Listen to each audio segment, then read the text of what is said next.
On today's episode of the Mark Titus Show, as first reported on this show, I was the first one, in conjunction with TJ Hitchens, the two of us were the first to report that Victor Wembanyama would go number one overall to the San Antonio Spurs. That in fact happened. We got no credit for it, TJ. That's okay. That's okay. We don't do it for the credit. We just do it to be right, and we do it for the love of the game. Also, as first reported on this show, Victor Wembanyama is already a bust. The footage of him doing the shoot around in San Antonio, the promo shoot where he's just putting up jump shots and bricking every single one. Panic button time in San Antonio, TJ. That's what people are saying already. Is it time to? Do they already have buyer's remorse? The load management stuff has already started. This man has said he's definitely playing in Summer League. We'll see about that because people forget the San Antonio Spurs, Greg Popovich, invented load management. They were the ones that started this whole thing.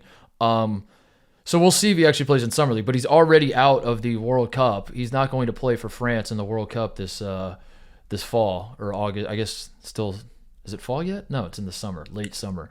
So he's already sitting out. That's the two things we know about Victor Wembanyama. Since he was drafted, he bricked every single shot in a promo shoot, and then he decided he's going to opt out, or his people, or France, or the Spurs, whoever decided. All I know is that he's already dabbling in load management, and he's going to be sitting out. So if you had Victor Wembanyama might be a bust, if you place that bet, you're getting very excited right now. You're getting very excited about what you might be seeing. We're going to talk about the draft a little bit. I mean, the draft feels like at this point it was a month ago, so I won't spend a lot of time breaking down draft grades. Who got an A+, who got a C-. I felt like the Dallas Mavericks got a C+ to B- range somewhere. I'm kidding. I don't know. That always fascinates me. People that can look at the each individual team, and I think the team that took the guy that I like got an A+, and the team that took guys I don't like got an F. And there's no in between. Those are my grades. But we'll talk about the draft a little bit. And also, since we've done a show, also feels like a million years ago. Chris Paul traded to the Warriors. Porzingis to the Celtics. What does that mean? Does it matter? I think it does. It's fun. It's interesting. We'll talk about that a little bit. West Virginia also hired Josh Eilert to be their interim head coach, and they made sure in the graphic they tweeted out, it's the biggest interim I've ever seen in my life. So I don't think this bodes well for his long-term chances, but the players love him, and Kirk Reese has already announced that he's coming back to West Virginia. Trey Mitchell, however, today said he's going to, in fact, transfer to Kentucky. He had put his name in the portal, and he went through with that. And Joe Toussaint is the one, I guess, TBD. So we'll see about that. But West Virginia has their guy for the interim, and we'll see what that means moving forward. And we're gonna answer some questions. I think we'll do some questions. I think TJ and Cody put out the call for some questions. We'll see which teams pop up as I'm imagine. I didn't look at any of the questions, but I imagine we're just going to get a lot of like, what do you think about my Kansas State Wildcats this year? And what do you think about my Baylor Bears this year? And what do you think about Florida State and Leonard Hamilton? And what do you think? So I don't know. We'll see. We'll see what kind of questions we got. Answer some of those. Fun show coming up. Let's get into it. All right, off-season show leading into a holiday weekend. Not a weekend, I guess. Is it the weekend? The 4th is on the Tuesday. Friday is the 1st. Are people working on Monday? Saturday's the 1st. I don't. No. When's the 4th then? The 4th is Tuesday, and at Barstool we get college breaks, so we get a week off for Christmas and New Year's, and then we get a week off for summer break. So it's basically like. I love it. Yeah. So I guess, does this count as a holiday weekend is my question. Does this count? Are we leading into a holiday weekend if it's on a Tuesday? Is this like a very long weekend that people are people listening to this? They're like, hey, fuck you, buddy. I don't get that Monday off. This is not a holiday weekend at all. I don't know. I don't know how real America works. Yeah. I never really had a real job, so I have no idea what the real world does 4th of July. I'm assuming that they don't get a full week off, but... I never take any days off, TJ. So for me, it's just constant grind at all times. So I never really know, but it might be a holiday weekend. But I was gonna say we're in the off season. We're leading into the 4th. I think this is it's time for on the podcast calendar where you open up shows with small talk. So how was your weekend? How's the weather in New York? What's going on? Happy birthday. Oh yeah, I had a bad birthday yesterday. It was a really bad birthday. The midlife crisis is hitting hard, TJ. It's hitting way. It's like I wish I was doing a bit. I wish this was just like some shtick I had ready to be like, I'm an old man and here are my top 5 old man things. No, it's just like yesterday was just kind of depressing. I don't know why. I was very sore. I went to a wedding. Like all weekend leading up to the birthday. It was a Friday wedding, and it was like a big, or what, like not people wise, not the number wise, but like in terms of the event. Like there was a welcome party and a wedding, and then there's like the day after drinks where everyone gets together and we go drink wine. Day after drinks is that's a new thing. That can't be a real thing. It's a little on the bougier side, I would say. It's like but it was, I don't know. It was technically a destination wedding. It was up in Santa Barbara, so we drove a couple hours up north to go to it. But so I guess that's the idea, is like people were flying in from all over the country for this thing, and if you're here and your flight's not leaving for a little while, why don't we all go get drinks and anyway, the point being, like, it ended up being like a very long weekend, and then when I woke up for my birthday, my body was just aching, dude. I woke up on my 36th birthday, and my back hurt, my knees hurt, my hips hurt from the wedding and just like the drinking heavily for 3 straight days. And I just spent a lot of time like alone in the darkness, just staring at a wall, thinking I'm old as shit, you know? And it was not a fun birthday. So, I mean, yeah. Anyway, don't get old is my advice to everybody. It's terrible. I think the first sign of aging is that your days in a row that you can drink heavily gets like shorter and shorter. Like, I think for me, it's dropped down to 3, and then I'm in like a coma the next day. Yeah, I don't ever want to. I can barely do one day at this point. So I'm bad, man. I don't know. I'm very soft with it, but like it's also like just I kind of recognize my strengths at this point, and when I'm good at like going to take a piss, and if I got a beer in my hand, I like pour half of it out and I come back out, you know, which is cowardly in some circles. Some people would be like, that's a bush league move. It's survive in advance for me, man. When you're on day 3 and your head is pounding, you're just like, listen, whatever it takes to get through. And I don't know. I gotta change my attitude though. I got a year to get right. I think I'm also just consumed by this move, man. Like moving to Chicago is just my apartment is a disaster, and I'm an orderly guy. I'm a guy that believes everything has a place. I keep my shit clean, which I'm like honestly kind of worried about working with the Cretans at Barstool, the cavemen that work there. Every time I go to the New York office, I'm like, holy shit. So that'll be interesting. But my apartment is just like an absolute disaster right now in anticipation of this move, and I think that's like, I'm just not in a good headspace, TJ. So we got to figure it out, because I don't want every birthday. I don't want to live to be like 100 and every single birthday I'm just like a grump. But also yesterday it was a bad birthday. It was just at one point I Googled, this is how bad it was. At one point I Googled people who died on their birthday. Oh, Jesus Christ. Not that that was just where my headspace was. I was like, am I having the most miserable birthday ever? And then I was like, no, I'm sure someone died on their birthday. And I was like, I wonder who died on their birthday. William Shakespeare died on his birthday. That's a bad birthday. And Merle Haggard also died on his birthday. Those were the 2 that stood out to me.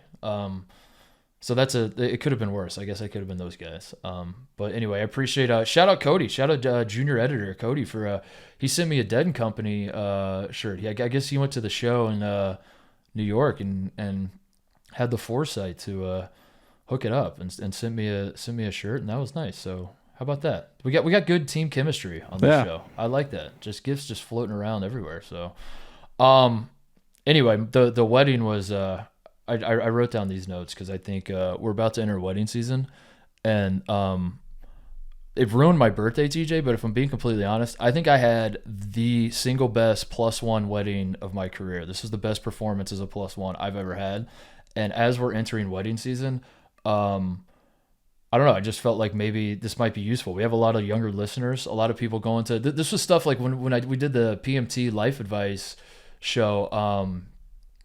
We didn't really touch on it this time, but we do get a handful of people like asking about weddings. Weddings are a thing are a thing that people reach out about, because it's like you go to a ton in your 20s and it's like a foreign kind of concept, and it's a strange thing. And surprisingly, a lot of people haven't been to weddings. That always surprises me. Like you meet like some 28-year-old and they're like, I've never even been to a single wedding. I had a buddy that just went to his first wedding later later in his 20s. Have you been to a wedding, TJ? Yeah. Like in earnest? You've been to like a real... Yeah, so one of my best friends got married recently, and it was like a backyard wedding, but I come from a family, half of my family, not blood, but like my cousins on my mom's side are very Italian and very New York, so they go hard when it comes to like weddings and big family parties. So I've been to some pretty like fancy Italian weddings, which are exciting places to be at. I've seen some movies. We'll put it that way. So everything. I was just seeing the ball well this weekend. I don't know. I was a +1. I was my girlfriend's date to her friend got married, her close friend. And I've had some bad performances. TJ as a +1. I've been the guy that like sulks in the corner, and I'm like, I don't know anybody here. I've had it swing the other way. There were moments in my 20s where I was a +1, and I was so concerned about being the guy that wasn't talking to anybody that I misplayed my hand. And I'm the guy in the middle of the dance floor, like pushing family members out of the way, and had a little too much to drink, and I'm trying too hard to be charming, and I'm just being annoying and everything. And then I review the tape, and I'm like, what the fuck did I do last night? That was a huge mistake. And I just felt like this wedding, it all came together for me, and I was doing really, and I jotted down some notes. So I thought, at a time when we have to eat some innings in the sports podcast world, I thought I might share, just things I thought I did well, things I think that people can maybe this helps somebody. I don't know. It is wedding season. Summer's officially here, and weddings are fun. I fucking love weddings. Yeah. There are people that don't love weddings, and I kind of understand why, because you're like, it's a lot of money, especially if it's a destination wedding, and are we even that close to friends with this guy and that sort of thing. I love. I'm sorry, I do. So when people are getting married, that is a joyous occasion. I love being there. I love having fun. I love celebrating it. And here's some things. These are some notes I wrote down from the trip. So. There was a welcome party. Now, not every wedding does a welcome party, but this wedding did the welcome party the night before. And I encourage if you have the means, if you are someone that's getting married and you're planning a wedding, again, it's probably not cheap. I don't know. I haven't run the numbers on this stuff, but I imagine you're renting out a little area of a restaurant somewhere, and you're probably providing food and drinks for your guests. That adds up quick, especially with the real wedding the next day. But it's a nice thing for people to mix together, so that way when the wedding comes, you don't have to do that. The awkwardness is gone. So this wedding had the welcome party. I like weddings that have welcome parties.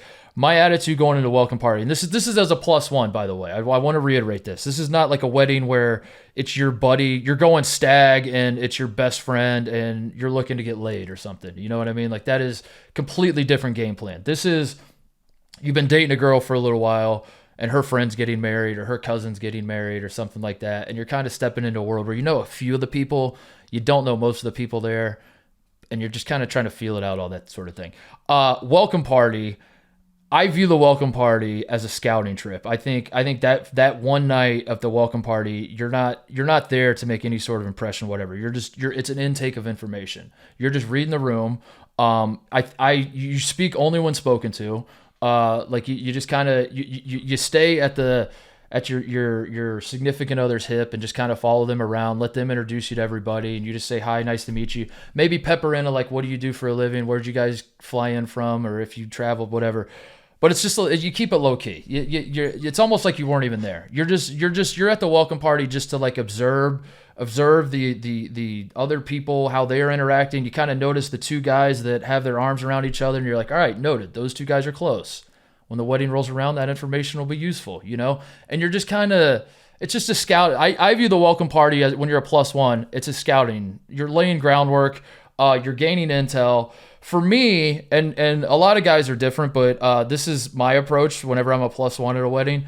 I lock in on the mother of the bride. That is the one person that I'm trying to impress, because I think when you look back on your performance as a +1, you're saying to yourself, I want positive reviews. And I think the way you leave an impression, you have to like find someone in the family that you can, when the wedding's over, they will be saying good things about you, or they will be like talking to your significant other and be like, damn, your boyfriend's kind of whatever.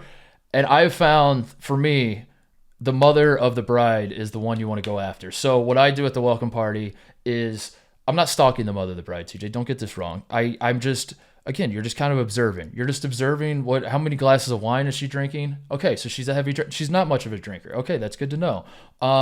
You're just kind of gaining the intel. Maybe you introduce yourself to her and you just say, congratulations. And how are you feeling? That's a simple question. I think for the parents of the bride or the groom, or the groom of the groom or the bride of the bride, whatever wedding you're at, I think you just hit them with the how are you feeling? And that plays because then they can just like dump all their feelings out watching their baby girl, their baby boy getting married, and they just, and they love that. So that's my welcome party strategy is play it cool, don't talk too much, just gain information on people. And then when the ceremony rolls around, I think these are a few things I think are important. Number one, be punctual. Do not be late. Even if your significant other is running late, you have to be there on time. You have to make sure that this is very important. You don't want to be the person that shows up late and is standing in the back of the church or the venue or whatever. You gotta get to your seat. You gotta make sure that your face is seen parked in one of those seats. I pushed it. Obviously, if you're a +1, you just kind of go along with the ride. Wherever she wanted to sit is where I was going to sit. My preference, if I could steer it in a different direction, is like sort of not all the way at the front, but like sort of in the middle, but slightly front, like slightly front. You don't want to, it's tough because a lot of people sit in the back. Some people sit in the front. You want to be in the front middle, I would say. But ultimately, if you're a +1, you're just kind of along for the ride. So you don't really have a say. But if she turns to you and she's like, where should we sit? You take control and you're like about 40% back from the front, about 40% back from the front. I found that to be a good place. The other thing, you have to stay engaged. And this is the tough part where a lot of guys blow this, a lot of guys in their 20s especially. During the ceremony, it's boring as shit. We all know this. If you've been to a lot of weddings, especially Catholic weddings are the ones that separate the men from the boys. Yep. Those are the ones that, those Catholic weddings will go on for hours. Yep. But if you are a +1, now if this is your buddy's wedding, if this is your cousin's wedding, if this is like your dipshit friend from college, whatever, it's free game. If you are the +1, you have to stay engaged. You have to be locked in. There's no pulling out the phone at any point in time. There's no like trying to talk to someone you're sitting next to. You're just locked in. You're like, I got to suck it up. I got to get through this. And then here's another move, TJ. You bring tissues because women be crying at these weddings. Women be crying, and if you're the one that has tissues in your breast pocket of your sport coat, and Aunt Dorothy's crying right next to you, and you can reach in and grab a couple tissues and just hand them to her, just smooth. You don't even say anything to her. You just kind of hand them. That's big time, dude. That's a big time. But you're not even trying to charm her. You're just like, you're crying, and I have tissues. There you go. So bring tissues to the wedding because these women do be crying. We get to the reception. Here's some notes I wrote down. I think I did this well. Talk to the couples at the table. Don't talk to your date. That's a good way to like mix it up. At this point, you might be you're now setting the stage for when the dancing starts. You don't have to like you have to like socialize when you're at dinner. So that way, when the dancing starts, you're not like trying to feel that part out. You just start talking to people at the table. Because I think what the mistakes that I used to make is I would turn to my date when it's dinner time and not talk to the people at the table. And then it's time to let loose. And I'm like, shit, I don't know these people. Like, am I supposed to let loose or not let loose? So you use the welcome party intel you have. You start talking, you start socializing a little bit. Maybe at some point and again, this is what I do. Not everybody has to do it, but at some point, maybe you get up and after dinner's over and there's like sort of mingling, like cocktail hours. We're waiting for the bride and groom are off doing pictures and then they're going to come in and do their first dance. Maybe you bounce over and try to find that family member. For me, it's the mother of the bride. I always find the mother of the bride because I think the mother of the bride, TJ, I think she's going through it on her daughter's wedding day because I think the daughter is looking stunning and everyone's locked in on the daughter and everyone's like, God damn, this daughter is the star of the show. The father of the bride is also the star because he's giving his little baby girl away and everyone's like talking to him about like, how are you feeling? The father of the groom, nobody gives a shit about. He's probably drunk. And then the mother of the groom, that's the same sort of deal where she's giving her baby away. And no one ever thinks to check on the mother of the bride. So I just lay on a little charm and I find that works for me. So, I would say do that, but don't schmooze too much because I think the mistake that I used to make is I thought that like old people were stupid. They're not stupid. They can tell when you're trying to schmooze too much. They can see right through it. Don't schmooze too much. Just kind of go over, just say congrats, ask how they're doing. Again, ask how they're feeling. Asking how they're feeling at any point during the wedding, it always plays because they're feeling a lot of emotions and they'll just dump it out. And then lastly, once the party starts, and the dancing and it's just like the debauchery is underway, the struggle as a +1 is that you want to make an impression. You want people to leave knowing that you were at the wedding. You don't want to be the guy that was sitting off in the corner, not really participating in the dancing or the social life. You know, if a bunch of dudes are going out and like doing drugs on the patio, or you know, there's a cigar being passed around, like by all means do that. You don't have to be dancing the whole time, but if there's like a faction that's like, hey man, we're gonna go smoke cigars on the patio, you want to come? Go do that. But if it's not and everyone's kind of dancing, you don't want to be the guy that's just standing there staring at his beer, sitting down as everyone's kind of mingling. But the problem, TJ, is you also don't want to be the guy who has the tie tied around his forehead. Save that for the douchebag groomsmen, you know? Like that's not your role. And I think the struggle that guys find is trying to figure out that balance of like, how do I make sure when I leave this wedding, people know that I was dancing, I was out there and I was giving it my all, but also I wasn't the guy, you know, bumping into the bride and groom as they're trying to dance. And I'm like pushed, you know, trying to make it about me. So, that's it. That's my instinct. By the way, when I'm dancing, I found that I was doing, I'm not proud of it, but I when I have a few in me, like my instinct is I start doing a lot of humping moves. I just want to give out a warning. Like I think like I found that like 1 or 2 times that plays, you don't want to overdo that, TJ. You don't want to be the guy that's just like air fucking at all times on the dance floor. I guess it depends on the vibe of the wedding, but yeah. It does. But I just get out there and I'm starting. Yeah. I didn't fully know that about myself, but I was very introspective after this wedding because I got good. I don't know. I was getting good feedback. The next morning, people were just like, "Man, you did well this wedding, Mark." And I was like, "Really?" And they're like, "Yeah, I felt like you did a good job of being the +1." And then I was looking back on it, and I was like, well, maybe a little too much humping, but it plays well. That's the problem. Is like sometimes you do stupid dance moves, and the place starts laughing, but then you revert into like being like a 4-year-old when you're in front of the adults in the room, and you do something funny. And then you just keep doing it over and over, and they're like, well, it's no longer adorable and cute. Now at this point, you're a one-trick pony. So yeah. Find your dance move. Don't overdo it. And stay on the fringes of the dance floor. That's another thing is like guys will... One thing I was good at too, and we can move on. This is too much. We've gone on too No, long. I like this. This is good bands right here. The other thing I felt like I was good at was... I was dancing like I was in the center of the dance floor, but I made a very conscious effort to not ever go to the center of the dance floor. Yeah. You know? So like I was bringing the fucking heat, but I was doing it on the fringes because I wanted if you were observing me, and I didn't expect anybody to be observing me, but if they were, I wanted them to think this guy's really into it. This guy seems fun.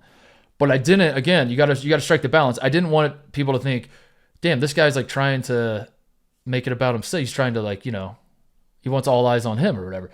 So another thing I thought I was good at was when I would catch like the bride and her friends or the groom and his friends, like getting after it, like their song comes on, you know, it's like, oh, and then the woo girls show up and they start woo and everyone's like rushing in because it's the song they all, you know, in college they loved or whatever. Whenever I noticed like the bride and one of her friends getting after it and like, you know, like really going crazy on the dance floor, I will try to draw attention to it, TJ, and I'll start like clapping really loud and pointing at them and giving a little hey, and then I'm pretty good. I found at starting the circle where everyone's just kind of dancing and then like a circle emerges. I was trying to be the guy who started the circle and let the bride and groom be in the circle.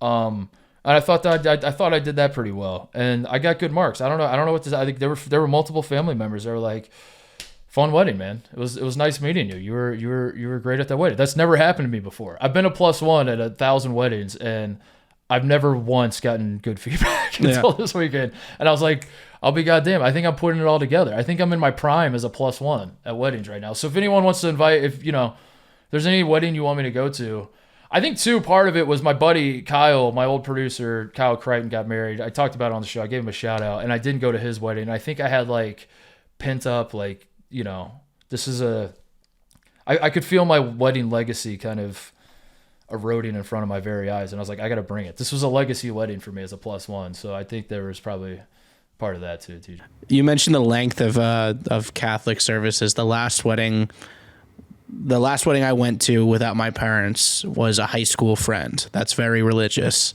And a lot of our high school friends were in the crowd watching. And what we did was we like set a bunch of hypothetical lines.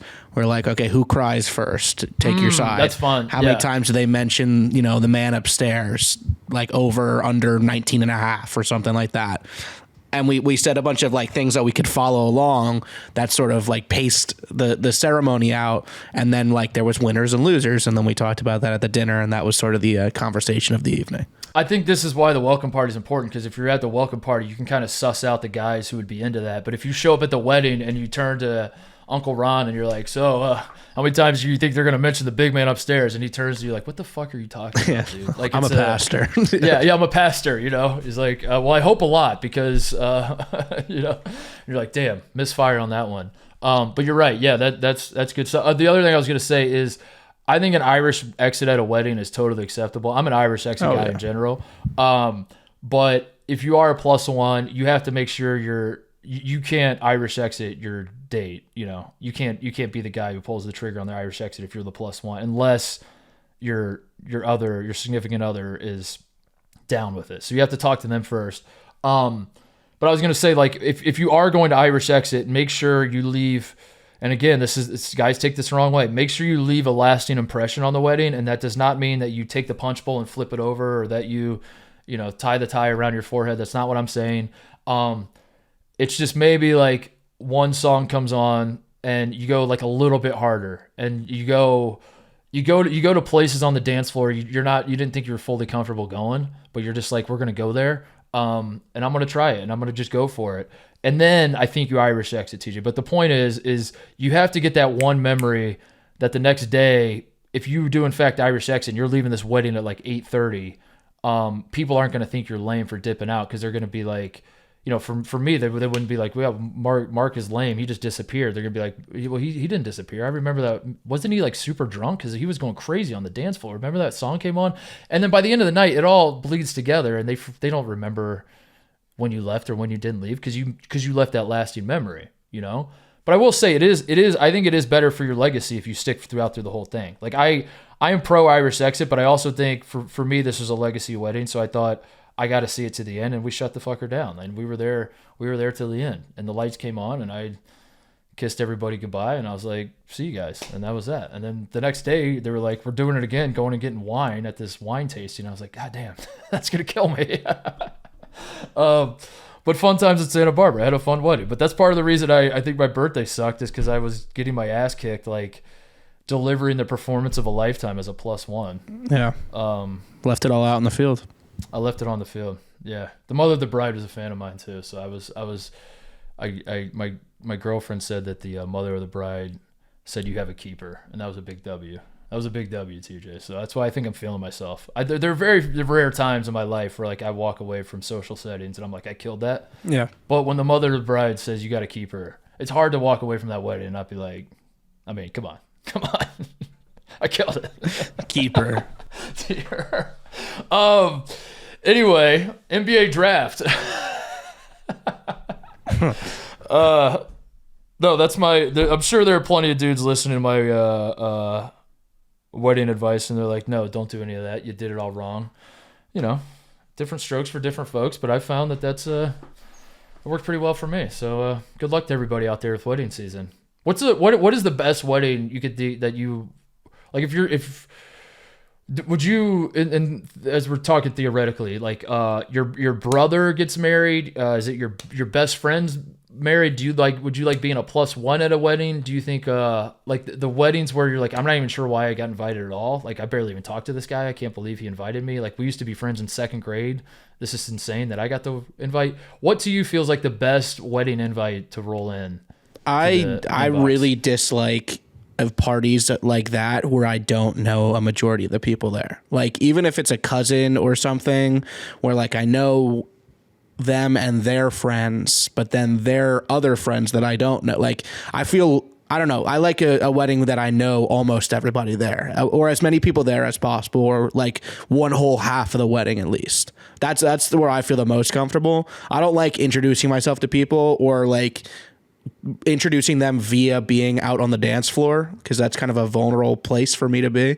Yeah. I think the most guys, their sweet spot is probably like college friend that you're pretty close with, but not close enough to be in the wedding. Right. That's the sweet spot, I think, because then it feels like all the groomsmen. Yeah. But you're not a groomsman yourself. And then you can, it's like kind of the best of both worlds. You sort of know everybody, but it's also not like, you have to do all the other bullshit. You can just kind of show up to the party and have a good time. Because here's the thing, I'm gonna dance.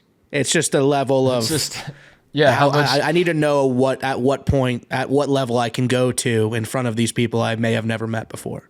I'm unique in this too. I think maybe not. I don't know. Maybe I shouldn't have even said that at all. But when I would go to wedding stag, like I actually didn't love that. I didn't love going to wedding stag. I didn't love being like the guy, like having like the whole, like wedding crashers, I think ruined a lot of guys going to wedding stag, because I think there's like this implicit pressure that you're supposed to be trying to get laid when you go to a wedding. And that feels like a completely different game from what I was, like if you meet one of the bridesmaids, like cool, whatever. But like, I don't view wedding parties as like going out to the club on a Friday night. It's like a different sort of thing. But somewhere along the line, like people conflated the two and were like, if you go to a wedding by yourself, there's this implicit understanding that you're supposed to scout out all the single women, like figure out, you and the other single dudes are like, just scouting out you're taught, that whole scene, do that at the bars, like at the wedding, if it happens, it happens, if you got like a good rapport with one of the bridesmaids, like let it spill into whatever it is. But like, I always, that's why I think I like going as a +1, because like that whole shit's like, you don't have to worry about that part of it. You're just like there to have a good time. But I don't know, I never really enjoyed that much going as a +1 until this weekend. This is the best +1 experience I ever had. So there we go. Congratulations to Johnny and Stephanie. God bless you guys. All right, quick break to talk about our friends at AllAthlete. When I was coming up in high school, believe it or not, I was recruited, not heavily, by any stretch of the imagination. I don't even think some people would actually argue that I wasn't recruited at all. But coaches would call me. They would come see me play. They would realize I suck, and then they would stop calling me. And I had a very difficult time getting legitimate interest from college coaches. I had a difficult time getting my brand out there. I had a difficult time being heard. It was a struggle for me at times because, frankly, because I sucked, but also because of the time that I was coming up in. We did not have AllAthlete. What is AllAthlete?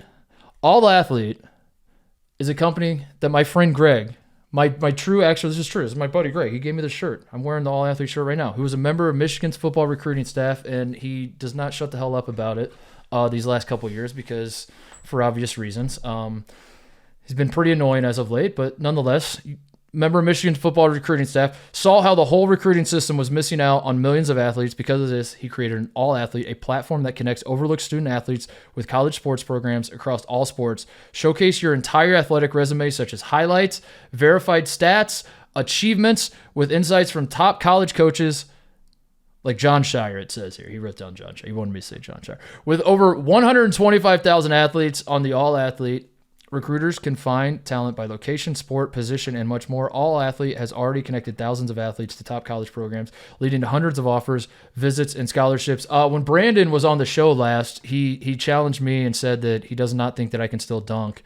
And I was talking to Greg about this, that I should use AllAthlete. I don't know. We're still. I think I might have to do it, but I think I'm going to get on AllAthlete, and I'm going to show college coaches out there that I can still dunk, and I'm going to try to build my own AllAthlete platform and put a highlight, because that's what you can do. You can do if you're a nasty dunker, you clip up your AllAthlete dunks, you throw them on there, and you clip up your best dunks, you throw them on AllAthlete. Coaches all across the country will be able to see it. I think I might have to do that. I might have to prove that I can dunk, and I might just send it to John Shire and others. Turn your D1 sports dream into reality with AllAthlete. Join now at allathlete.vip/mark and unlock your potential. A lot of people listening are obviously trying to get recruited. Your loved ones are trying to get recruited. Use AllAthlete. It's the best way to do it. I wish I had this when I was coming up, but sadly we did not. AllAthlete. NBA draft. Let's talk about some sports. I don't know. I just feel like that's what I'm supposed to be doing here, TJ. The draft happened.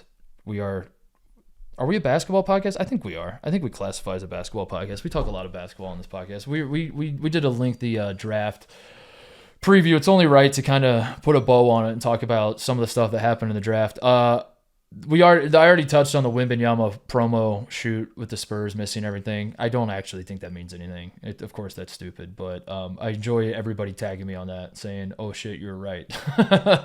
That's really all it is. Is like when you get on the internet and you check notifications on any social media thing, and multiple people are saying you were right about something. The shot of adrenaline, the good vibes that are flowing when you see that. It's so rare that when it does happen, you want to make a big deal of it. But truth be told, I don't actually believe that Victor Wembanyama bricking shots and after the most probably emotionally exhausting day of his life, I don't think it actually means he's going to suck at basketball. But I am fascinated by I am going to be fascinated him going to the Spurs and him dealing with the load management, because I do think the Spurs are going to. I think that part of it is going to be interesting moving forward, and I think ultimately if he's not playing 82 games a year, he wants to play. He's saying all this stuff every time he, for what it's worth. I have at this point, from watching the draft and the few days since, I do like Victor Wembanyama a lot. I like his personality. I think he's saying all the right things. I think the fact that he's actively saying, I want to play in Summer League. I want to play 82 games a year for the Spurs. I want to, these are things that are important to me. He checks all the boxes of a guy's attitude that I want to see out of a rookie. I just also, part of me is the fact that he feels the need to keep saying, I want to play all these games. I find fascinating that he's, and then some of it is the media's asking him about it, because I think everyone sees where this is going. I think everyone realizes that Popovich is going to sit his ass down for a third of the season and slow play it, and then we'll look up 5 years into his career and he's barely played any meaningful basketball. And that's the thing about load management I never really understand. It feels like we're managing, Zion's going through load management at all times, it feels like. And then when are we actually going to see what if he's not playing in the, because Zion, wasn't that the thing with Zion? He was quote unquote healthy for the play-in games, but then they were sitting him out for load management reasons, I guess, or just to be safe. Or I thought the whole understanding of load management was we're gonna protect you until the meaningful games come along. But then in Zion's case was this is technically a playoff game where we need to win to keep our season alive, and they're yeah, let's not risk it. So I don't really understand that part of guys who are going to load manage. And I do think that Victor Wembanyama will be load managed. I think this will be something that'll happen throughout his entire career. So I don't know. Did you see the picture of Wembanyama and Manu Ginobili and Tim Duncan at David Robertson? Yes. Insane. Crazy. Just they needed Tony Parker might have been there, and he just was I'm not getting in that picture. They needed someone to they needed a smaller person in the picture just to make David Robinson and Tim Duncan look big, because holy smokes. Yeah. That's crazy. Yeah. Wembanyama is a tall man. He's a very, very tall man. I'm excited about that part of his career too, is all the pictures next to other players. This has already been happening leading up to the draft. It's when he's hanging out with Rudy Gobert and they take a picture together. And he makes Rudy Gobert look tiny. Who's the shortest player on the Spurs currently? Because they did the Manupal Muggsy Bogues picture back in the day. Is there a specifically short player on the Spurs roster? It's going to be they should pick up Marquise Noel just so that we can get pictures out of it. Devontae Graham and Trey Jones are both 6'1". Yeah, Devontae Graham's probably the shortest. Old Kansas point guard. 6'1", and what's Vic? 7'5"? 7'5". Oh my god, dude. 7'5". He's so skinny, TJ. So stupid. He's so skinny. I don't know. I don't know. We'll see. I hope he plays in summer league. Obviously, I hope I'm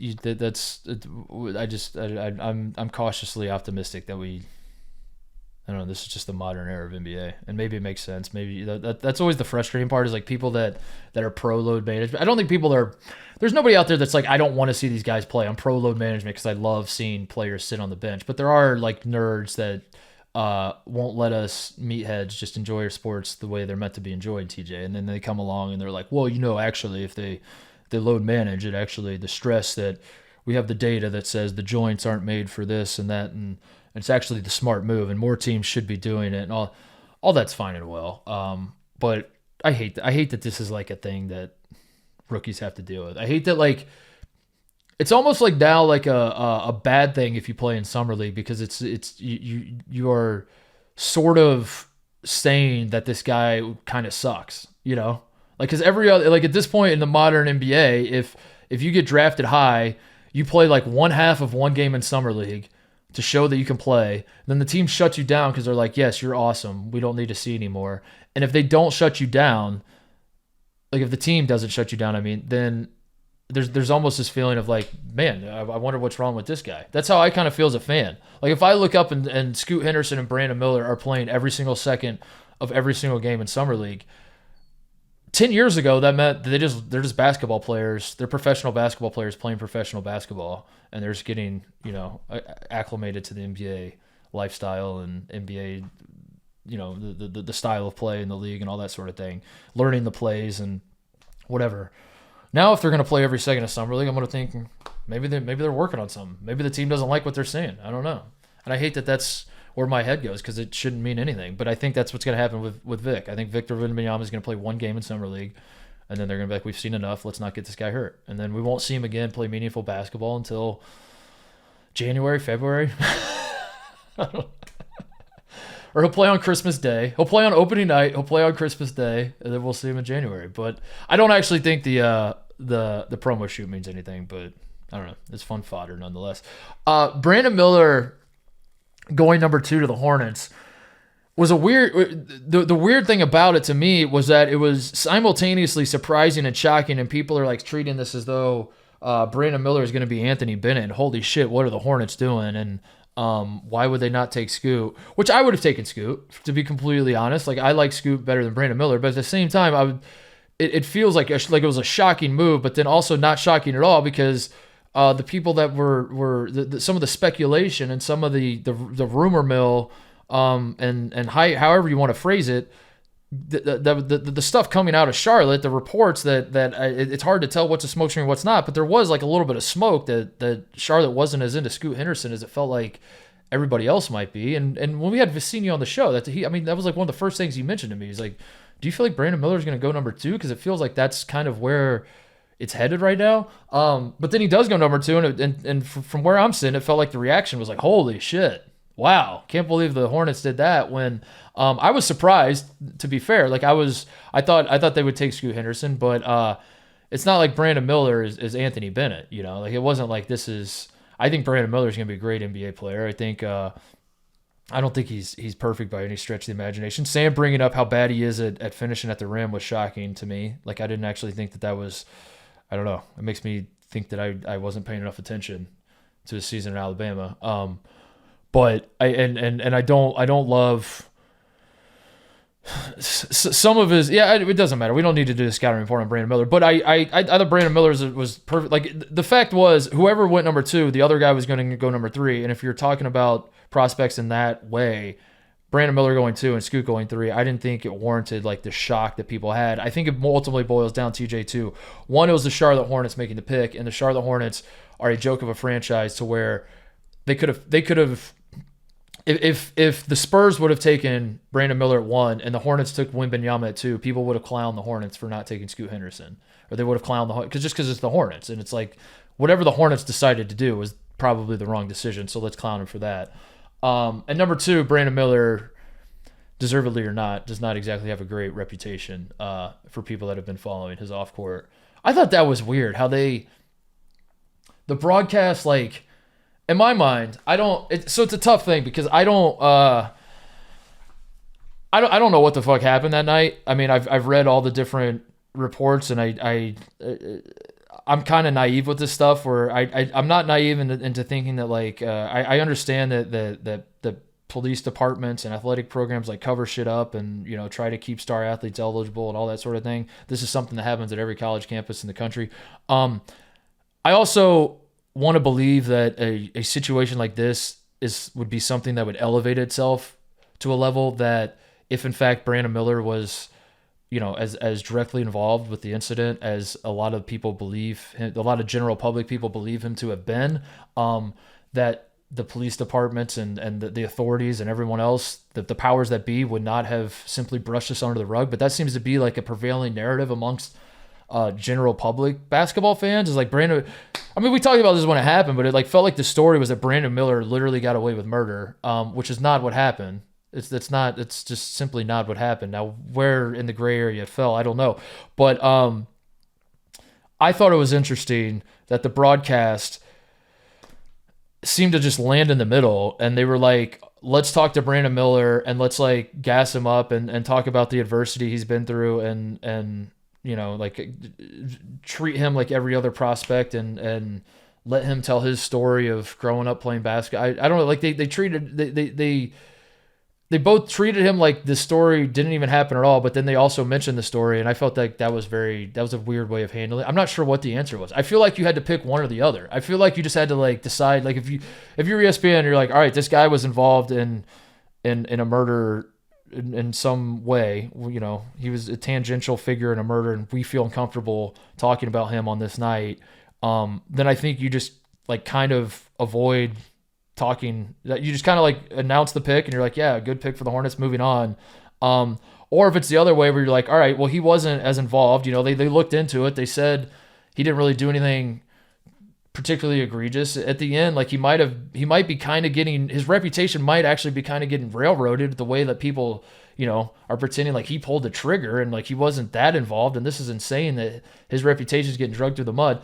Then I think you don't even mention it at all. I think you just, at that point, you just say like he went number 2, and this is a dream come true for him to be in the but they kind of landed in the middle. I thought that was weird. I thought it was weird to like both be like, oh, and like this is a dream come true for Brandon Miller. Very exciting. They went number 2. We're gonna talk to him. We're gonna interview him. We're gonna treat him like every other prospect.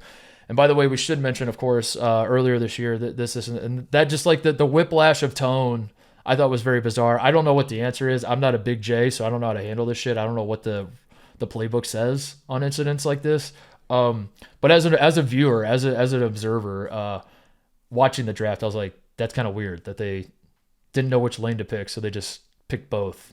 I think the Hornets mascot's reaction really shows all that you needed to know about the way that everybody felt about that pick. I don't know if they have released an apology yet or what, but that seems like a really, really like bad omen towards any draft pick at any time, where the mascot has his head in his hands afterwards. I don't know what was going on behind the scenes there. No, he might have, the mascot might have put some money down on Skip going number 2 or something. It might be that simple. He let his emotions get the best of him in the moment. Forgot that he was wearing a giant bee costume. Yeah.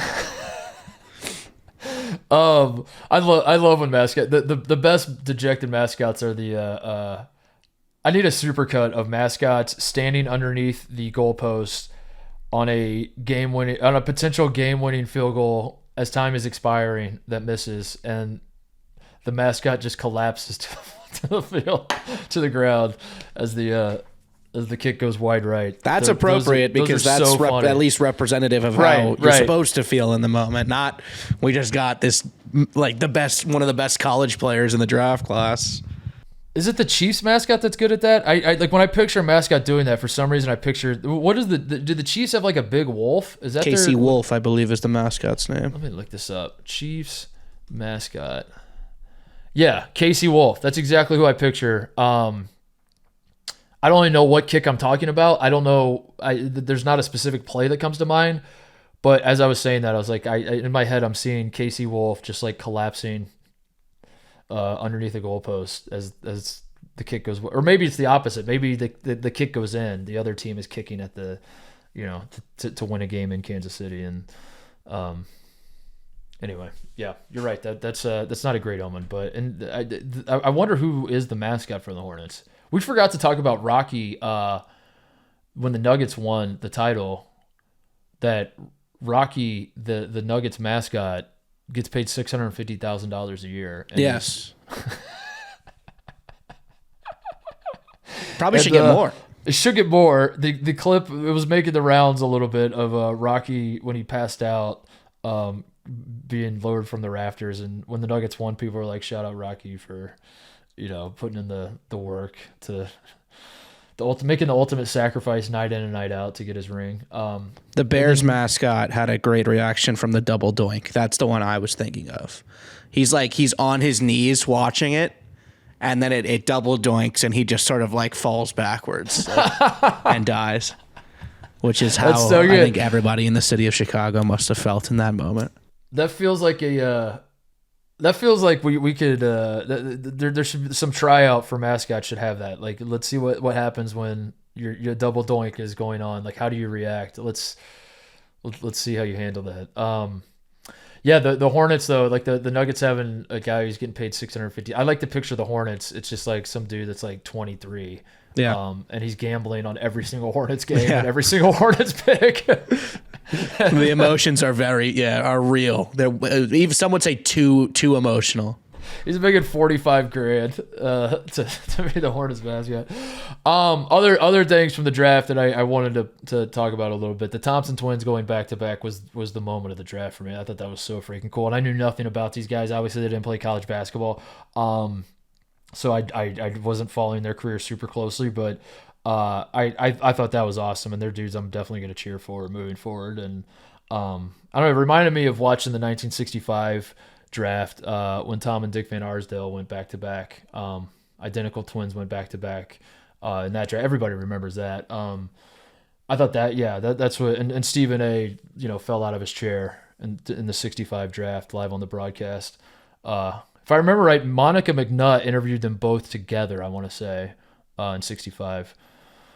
But yeah, it reminded me of that. It was cool. I'm a fan of the Thompson twins, I guess. Just their whole vibe, their family, everything was very cool about them.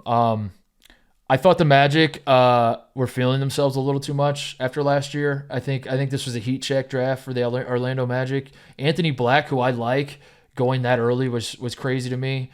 Going 6th overall, I was like, damn, this is a big swing.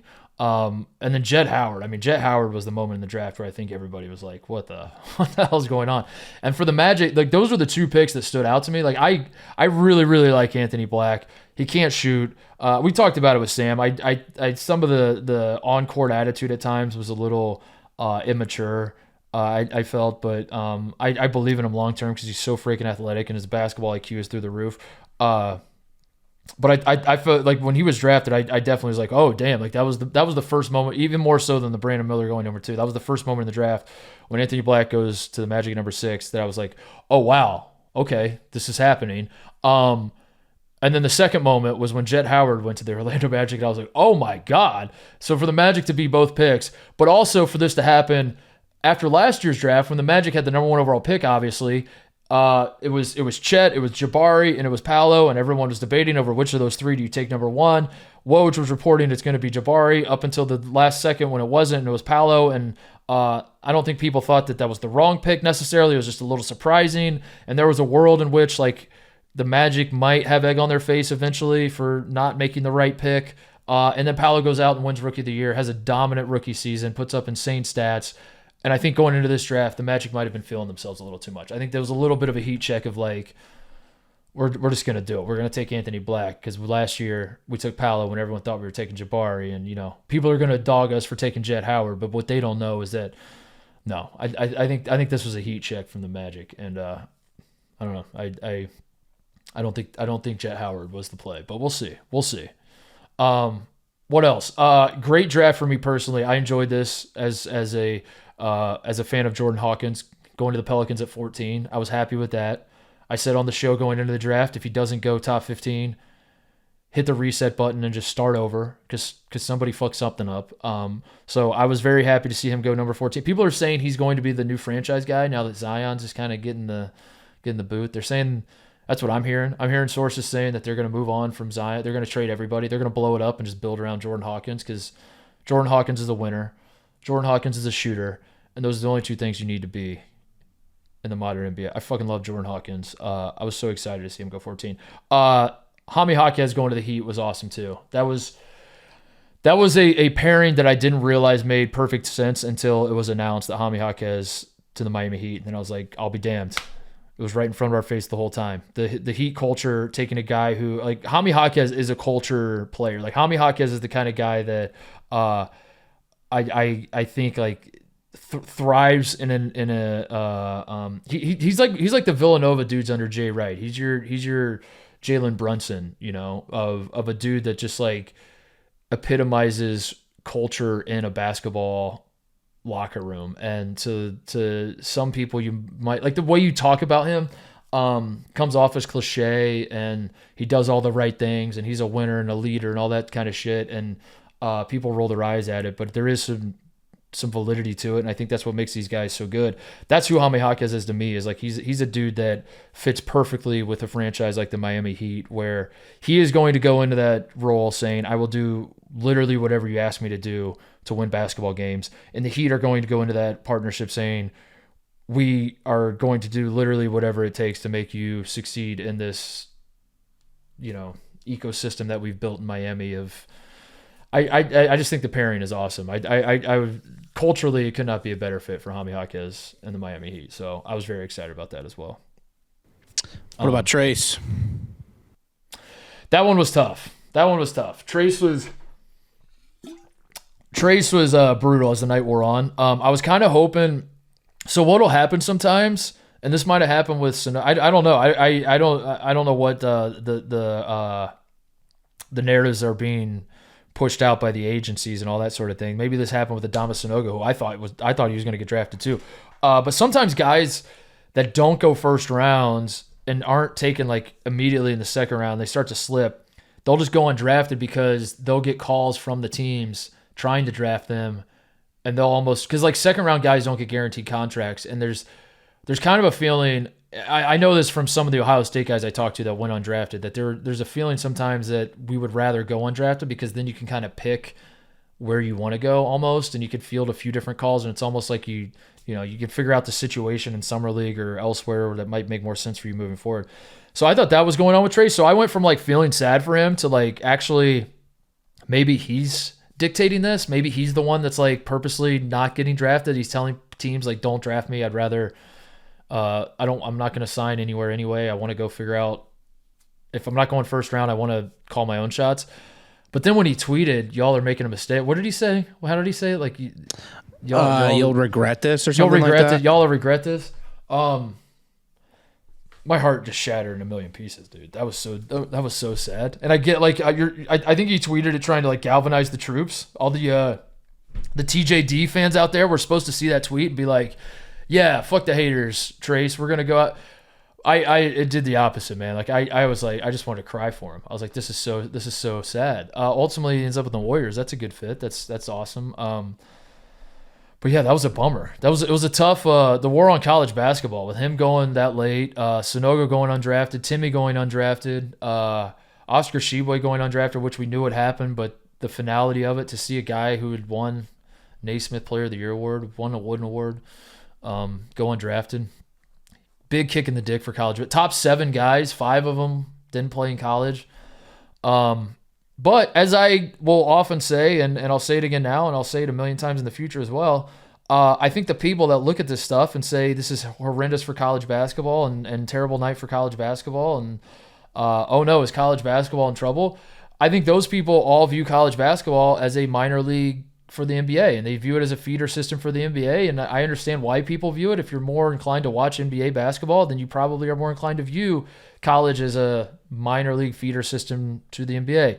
I imagine, TJ, that you're like me, and that you do not view college basketball that way, that you view college basketball for what it is, which is college basketball. And honestly, and I'm not saying this to cope with what happened in this draft, I mean this truthfully, I don't care if next year's draft there's 0 college guys drafted. I don't care if Ohio State throws out a team next year and it's all 13 guys are worse than I was when I was in college. They're all like on a talent level. They're all worse than I was. I don't care if that's the case. If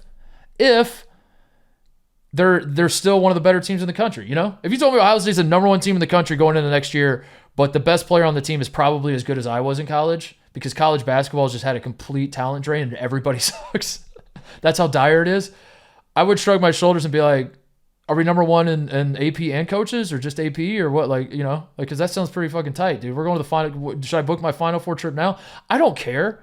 That's not why I watch college basketball, you know? So like, I think I find that fascinating because you're kind of, I don't want to say telling on yourself because that's a way of that makes it seem like there's a right and a wrong and there's not. But you're kind of showing me how you view basketball if you're someone who watches the draft and you're like, damn, this is horrendous for college basketball because I think what will be horrendous for college basketball is people no longer caring about college basketball and people care about college basketball. I mean, I don't. That's what's always hilarious to me is I get caught in these conversations with NBA people about how college basketball is dying, and then inevitably, like there will be a tweet, like it'll happen at some point in this summer. Someone will put out like a graphic of the top 500 most watched sporting events in the country this year, and 495 of them will be football. One will be like some random ass dressage championship that happened, and like the other 4 will be college basketball, you know? And then I look at that and I'm like, where's the NBA? You know, like it's all very confusing to me.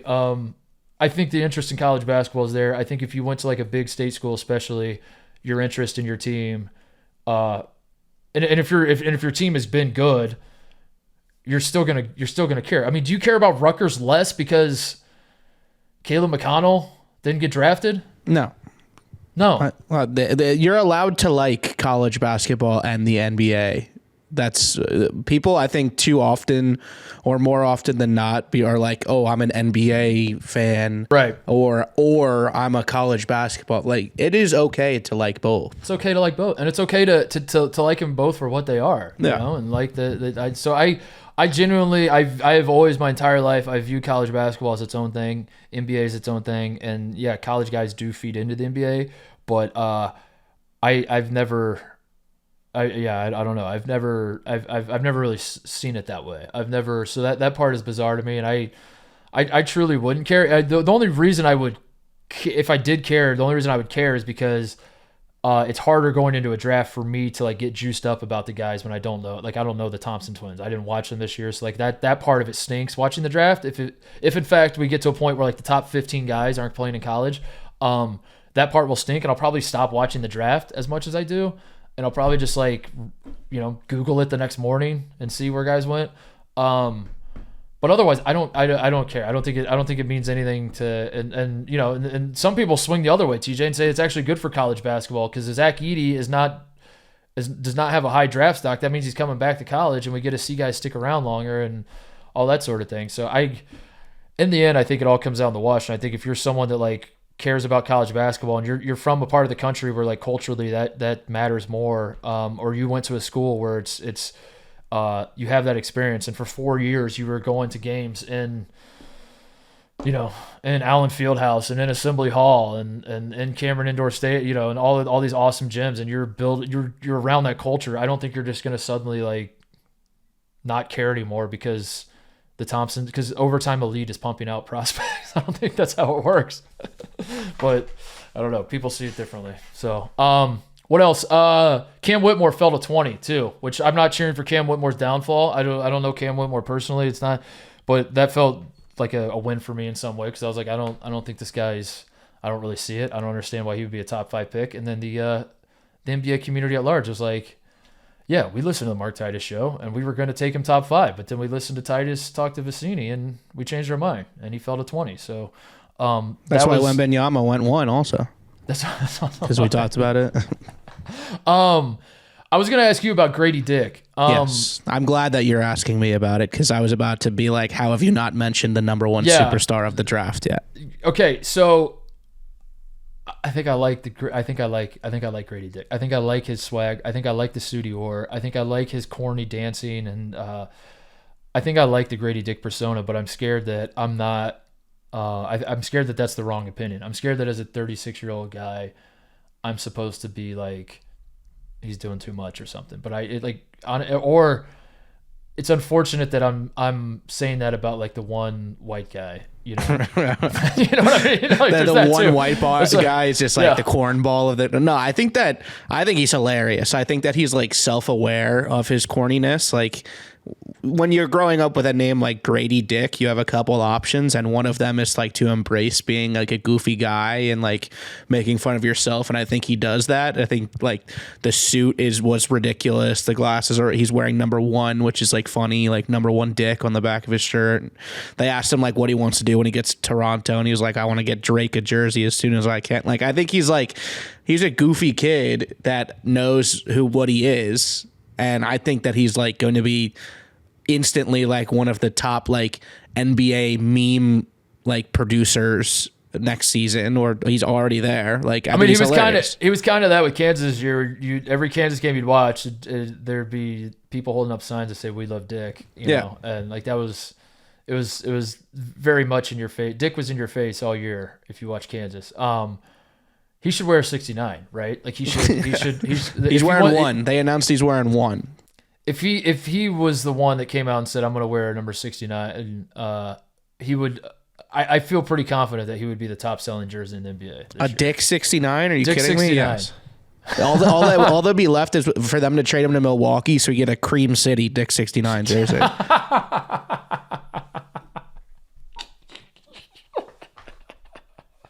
Make it happen. Make it happen, NBA. No, I liked it. When I was watching along, I was like, I can't believe I'm saying this because I feel like such an old man as we've talked about, but I think I like it. I think like Gradey Dick to me feels like a representation of the TikTok generation, and I should not like it, but I do like it. But then as I was like, I kind of like this, I was also thinking that might be problematic for me to come on the show and be like, you know, the one white guy I'm a huge fan of. Scoot Henderson, nah, he's a little too cocky for me. But Gradey Dick, he does it right, you know. I'm sure I'm sure that there is a group of like get off my lawn, like stick to sports guys that don't like Gradey Dick. But I think like if you look at the sports landscape today and you don't think that this guy is going to be like a star as long as he plays like okay on the court, he'll just be like a easy person to market and put on commercials and put on like television shows about the NBA. Like he's going to fit right in, I think. Well, yeah, I hope he's awesome in the NBA. I don't know how good he's going. I don't really see him as like a perennial NBA All-Star, but he'll be around long enough that we'll get good mileage out of our dick jokes. What else? Chris Paul to the Warriors, Porzingis to the Celtics. I'm gonna lump these together real quick because, like, I mean, frankly, at this point, it was so long ago. I don't think people are exactly listening to this podcast, waiting for my take on this. Especially they sat through 35 minutes of wedding scouting reports just to. But I will say that I like both moves for both teams in the sense that I think those two trades are perfect trades for modern NBA because you take two title contenders. I think they are definitely better, but I think there are enough question marks around both of these guys, and especially as it pertains to injuries and durability, and how they'll fit within each team. I think Porzingis makes a little more sense, like with the fit with the Celtics than Chris Paul, but also Chris Paul still fits. It's just like, every time Chris Paul goes anywhere, you're just like, there's one basketball, and Chris Paul's a point guard. He's going to want the ball in his hands, but Steph's better with the ball in his hands, and you just kind of start that's just the Chris Paul experience. Every time Chris Paul gets on a new team, that's the easy thing to default to is like, there's only one ball. How is he going to be awesome as the point guard, but also Steph is going to continue to be Steph?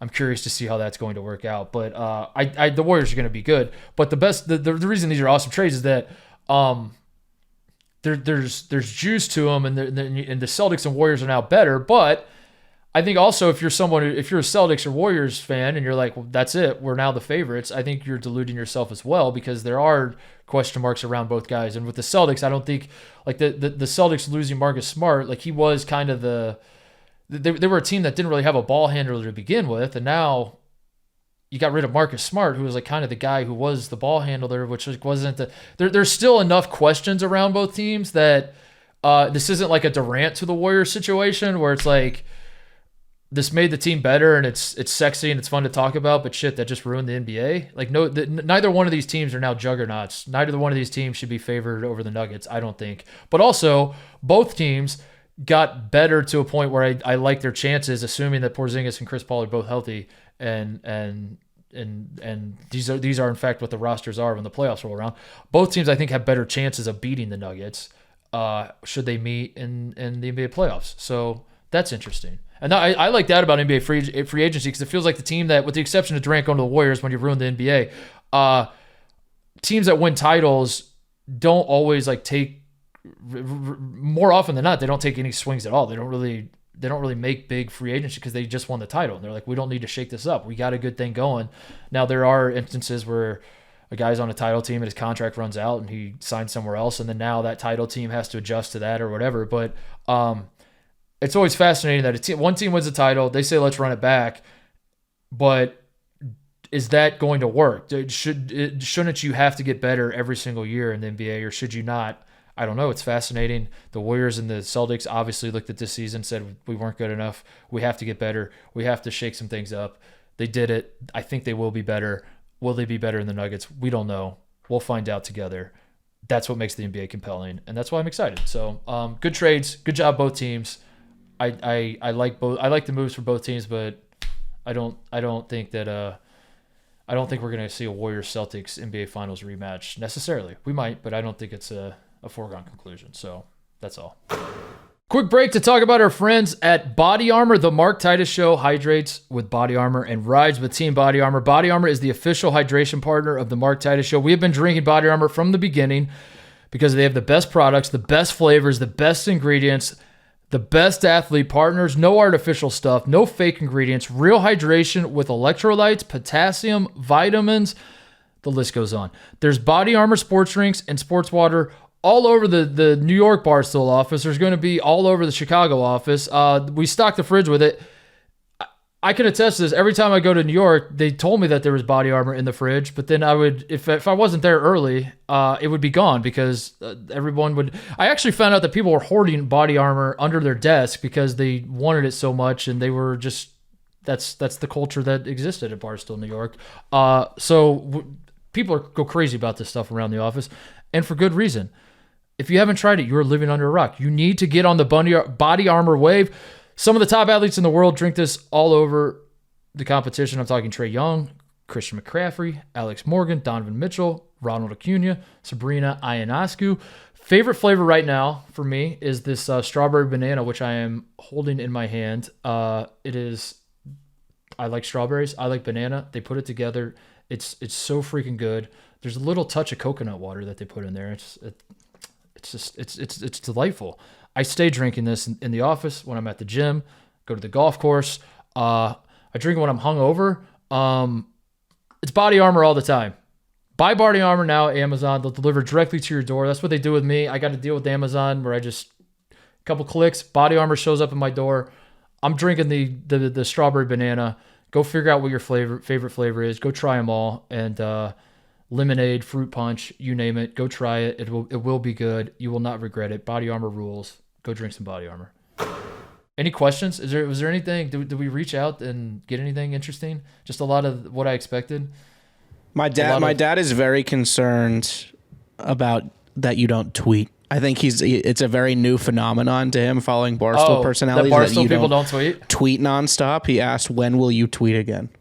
So I've been thinking about this. I'll be back. I'll get back on Twitter probably when I move to Chicago and I get plugged back into Chicago. So I do take hiatuses from Twitter every so often. But I don't announce it. And what's weird is like when people, this is people are hypocrites, as we know, TJ. But if I were to go on Twitter and announce, hey everybody, I think Twitter is a cesspool, and I think like it's gotten worse, and this is fucking crazy, and like my mental health feels worse when I'm on here, and I think it would serve us all well if we deleted our accounts. So for that reason, I'm gonna step away for 2 months or 3 months or whatever. I'm just gonna step away for an indefinite amount of time. I think every single reply would be like, "Do you think you're better than me? Like you don't have to announce that you're leaving." Just leave, you dumb bitch. Like, why did you, But but then so I don't, and I just like, like there'll be a day that just comes along. It's usually like right after the college basketball season when I've been in the thick of it, when I've been arguing with, SEC fans more often than not, or UConn fans that like UConn wins the title. Like I was calling UConn like the best team for most of last season. Early in December, I'm like, UConn should be ranked number one. How is this team not number one? And then they lose a few games in January, and I'm like, I don't know if UConn's going to win the title. And then UConn goes on to win the title, and then UConn people will like tweet at me like, "Suck my dick! You jumped off the band," And when you deal with enough of that, where you're like, I thought I was a fan of you guys. Was I not saying great things about you all season? And then you win the title and you're attacking me. I was your ally. Like, what's going on here? You deal with enough of that, TJ, that I think you just get to a point where you're like, I got to step away for a while. So I did. I don't announce it. I just like delete the app on my phone. I don't really, and I love life. And then every so often I do miss it because I'll hear about things, or I'll have people send me tweets and I'll click on it, and like it's interesting. So I decided once I move to Chicago, I'll get back on Twitter, I'll get back on social media. Once I get like into the Barstool, once I get like fully plugged in. But I was just taking a hiatus.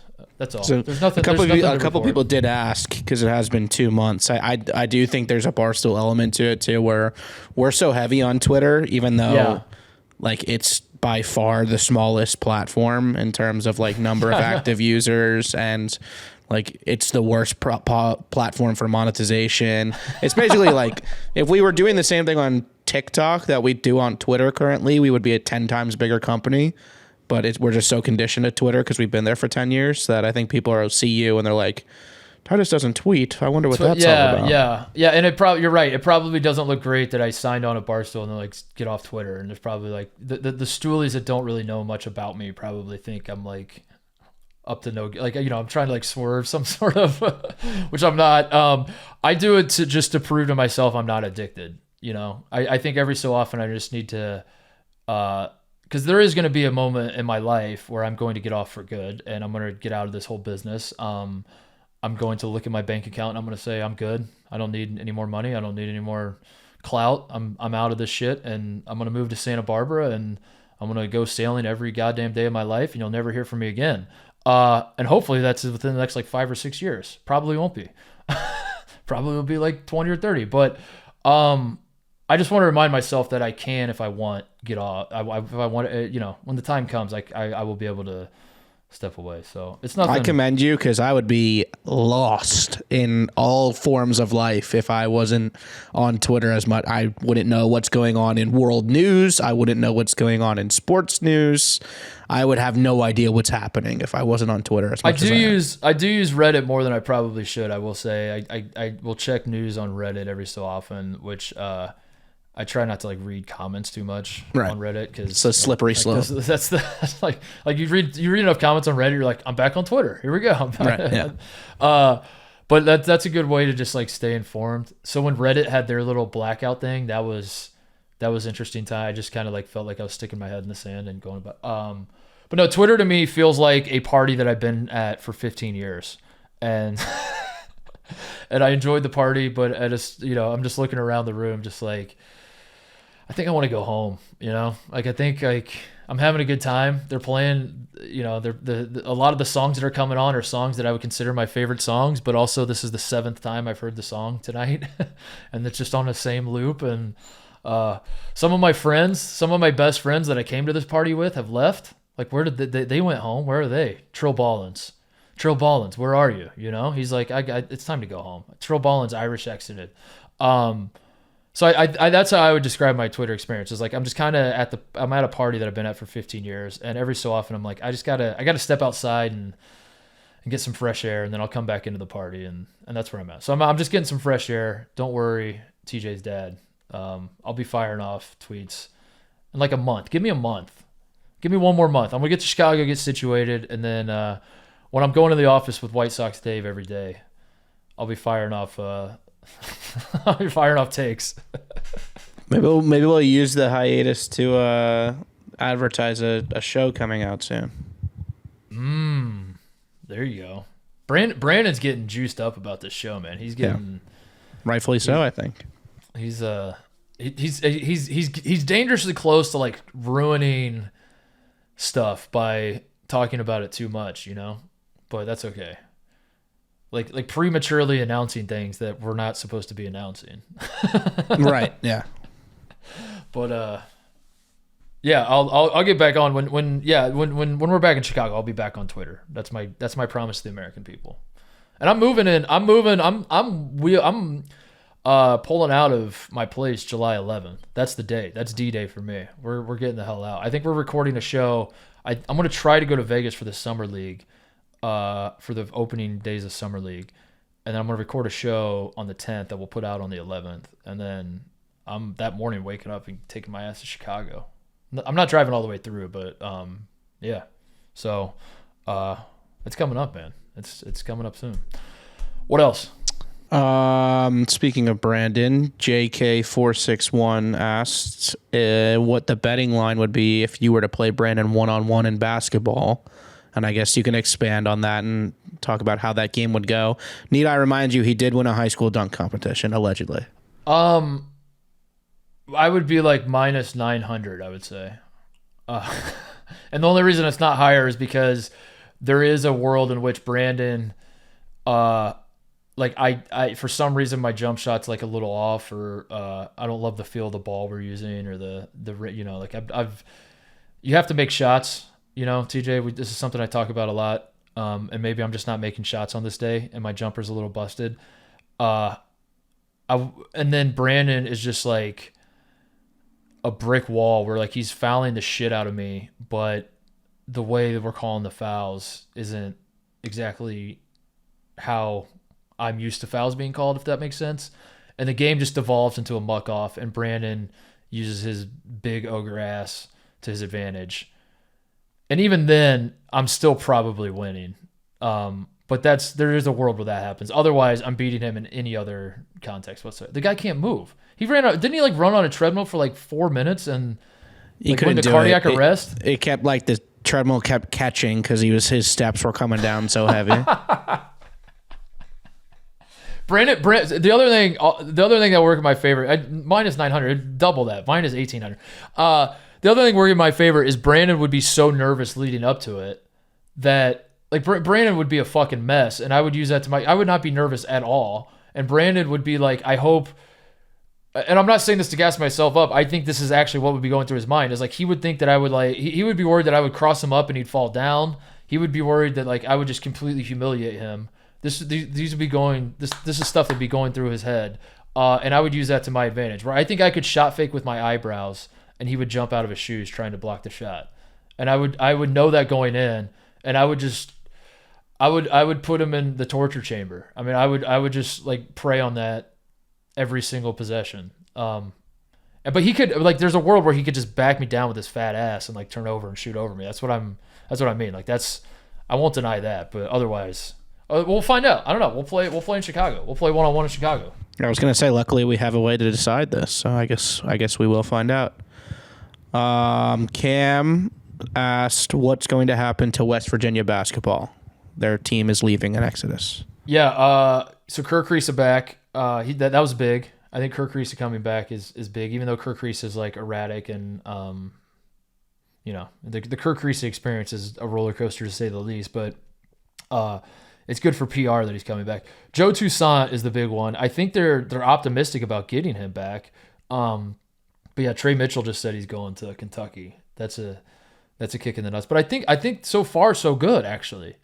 I think getting where they're at right now, I learned being the interim coach, like from what I have been told and what I have read and seen and everything else, I think he's beloved by the players, or there's, not every player has a different view on every coach, obviously, but by and large, this was a move to keep this current roster intact. And that way, even if guys leave next year, or their recruits that they had good leads on that they're going to miss out on and whatever else, at least you don't have a season where you won 7 games or something that just kind of craters the program. So I think they're going to keep the ship afloat. I think they're going to be pretty good. I think they're going to be competitive this year. I think we're going to get I expect West Virginia to make the tournament and have a good season. I don't know.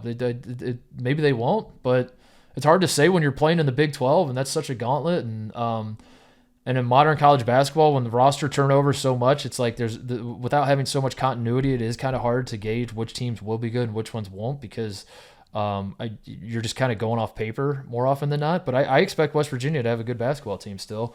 There are going to be moments where coaching will come into play, and I'm not going to pretend I have any idea how he's going to handle certain things. But we said the same about Rodney Terry, and I don't know. I thought he did a good job with Texas, and Texas did too. That's why they gave him the full-time gig. But did you see the graphic that West Virginia put out that the interim is the biggest? Go to like the West Virginia basketball Twitter account. Someone sent this to me. West Virginia basketball Twitter. Let me pull it up. Yes. Eilert named head coach, and the interim takes up. Yeah, they wanted to make it very clear that it's an interim. Very clear. Josh Eilert, interim, but no, I think this was the right move. I think trying to hire the long-term guy, and that's a dangerous road to go down, and you alienate some of the guys that you blow up the roster, and that can get dangerous this late in the year. So I think this is the right move. I don't know if he's going to be the guy long term. I'm going to work under the assumption he's not until proven otherwise, obviously. But yeah, West Virginia this year, I like him. I'm back in on West Virginia. I think this was a smart move by West Virginia. This guy asked last time we asked our questions as well, so I just wanted to give him his flowers for being persistent. It's Kasai Fan Club on Twitter. He just wanted us to talk about Kasai Tominaga coming back to Nebraska. Oh, yeah. He does have blocked by Brandon Walker in his Twitter bio, so I guess he's proud of that. But yeah, I'm terrified of that guy at Nebraska. Tominaga is freaking awesome. He is the Japanese Steph Curry, right? Is that his nickname? That is what they called him last year, yes. There aren't a ton of Japanese basketball players, obviously. Ryu Hachimura is the best one of all time. It's safe to say he's the best Japanese basketball player of all time at this point, right? I guess so, yeah. I don't know who else would be in the running. I just assume that that is in fact the case, unless like Shohei Ohtani is also awesome at basketball and we just don't know it, which honestly might be plausible at this point. The Shohei Ohtani is NBA level talent at basketball. He's just better at baseball.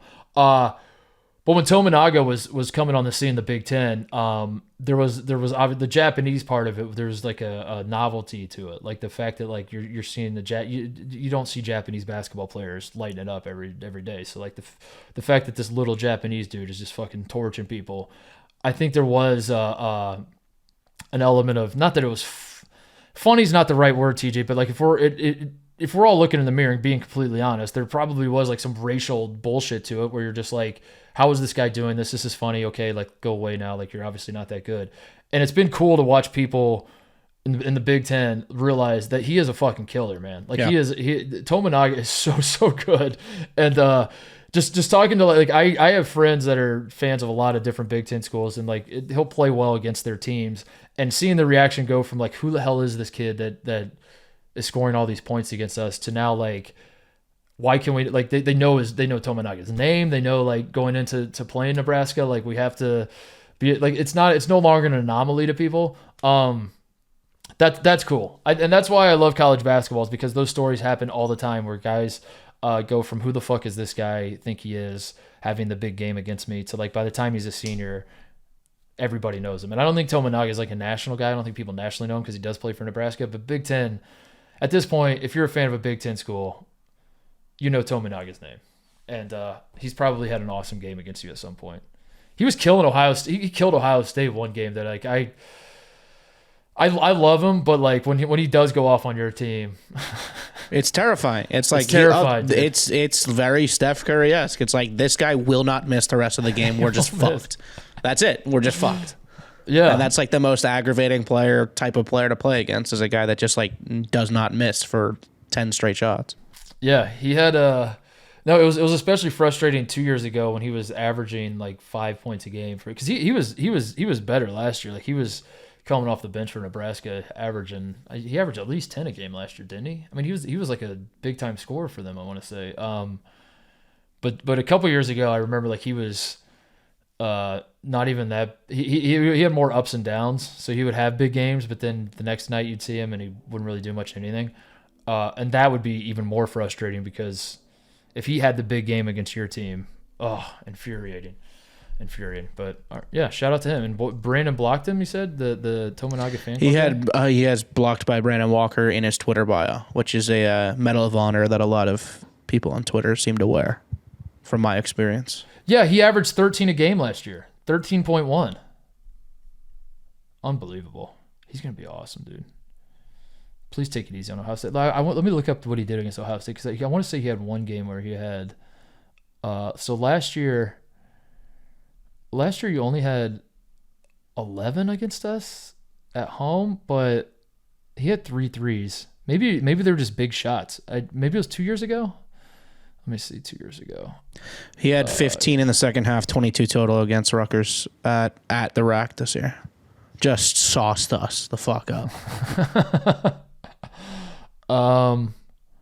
Yeah, so he's only... he didn't have the monster game I thought he did. Maybe I was thinking of this year. He had 11, but he was hitting big shots. Like I think it must have happened in like a stretch where he was just hitting everything like real quick.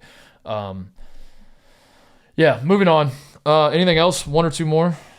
Hold on. I saw one. When will the Indiana High School and Butler Power Hour segment be dropping? I want to do this. Brandon and I are kicking the tires on for our show. Brandon asked me, can I do the Brandon Walker College Football Show for 30 seconds where I just talk for 30 seconds about whatever I want in college football? And I don't think that's obviously a fully fleshed out idea, but I do like the idea of like Brandon's just like, I have my little corner carved out of the show where I can talk about whatever I want. And I told him that I'll let you do that where I just shut up and let you ramble about whatever you want if you let me do the same. And with my corner, I think I'm going to do an Indiana high school basketball power rankings. I think not every show, but like maybe every Friday. Yep. I'm just going to be like, obviously we got Ben Davis at 1 this week, at number 2, and 99.99999% of those watching have no idea what I'm talking about. And the 4 people who are watching who do know what I'm talking about cannot believe how wrong I am about my power rankings. The people who are actually interested in this are like, you moron. You have no idea what you're talking about. But I think I'm going to do that. I've told you, have I said this on this show or maybe I said it off air, but I'll say it again. My ultimate dream of this career, when I do retire and I get out of the game and delete my Twitter account and go to Santa Barbara, I'm going to do a YouTube show from Santa Barbara. This is part of the charm of the show. It is going to be shot and produced from my house in Santa Barbara, where I do a Friday night live call-in show like Bob Lovell does in the state of Indiana. Shout out all the Hoosiers who know what I'm talking about. I'm going to take over Bob Lovell, and I'm going to do the call-in show for high school basketball in Indiana, where Friday nights in the winter, coaches call in and talk about the game they played that night. And I'm taking these phone calls from like my beach house in Santa Barbara, and it's like it's like 5:30 p.m. local time for me, and 32 people are watching on YouTube. And that's my dream. That's my dream for the end of my career. That's what I'm going to be doing. So there you go. You have that to look forward to. So if I don't do it with Brandon, we're going to do the Indiana High School basketball show live from Santa Barbara when I'm in my like 50s and 60s. We'll do that. So I think that's good. That's good. Good questions. I like the question. I like asking people what they want me to talk about. Anything else? Any shout outs before we go? Did you see the pizza drama happening in New York currently? Is this Dave's picture? I saw that was a pizzeria that had like a please call everyone if this man walks in type deal. But okay, I think I saw that. Yeah. What's the pizza drama in New York? So a new proposed rule in New York is trying to crack down on the number of wood ovens and coal-fired ovens in New York City because they cause like emissions or something. And banning these would just like take out a bunch of like 100-year-old ovens across New York. Right now, I believe the rule stands that coal-fired ovens are like grandfathered in, like they can't build any new ones, and wood-fired ovens have to be like approved under certain regulations. But if we just took them out, that would like kill off a bunch of like historic pizzerias all across New York. So the people are pissed. There was a video today of a guy.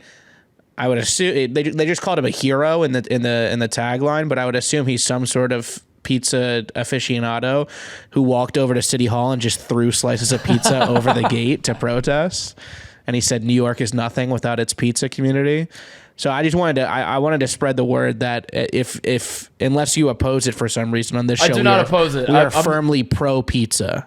As a guy who's a very much a New York hater, but I'm like kind of a passive. Like I'm not a New York hater that sticks his chest out and like wants to fight everyone in New York and is like your city sucks. And I'm more of like I'm a meek hater. Where I just like kind of kick the ground in front of me. And I'm like, I don't know why I hate this city, guys. Like I want to like it, but I just don't. I'm sorry.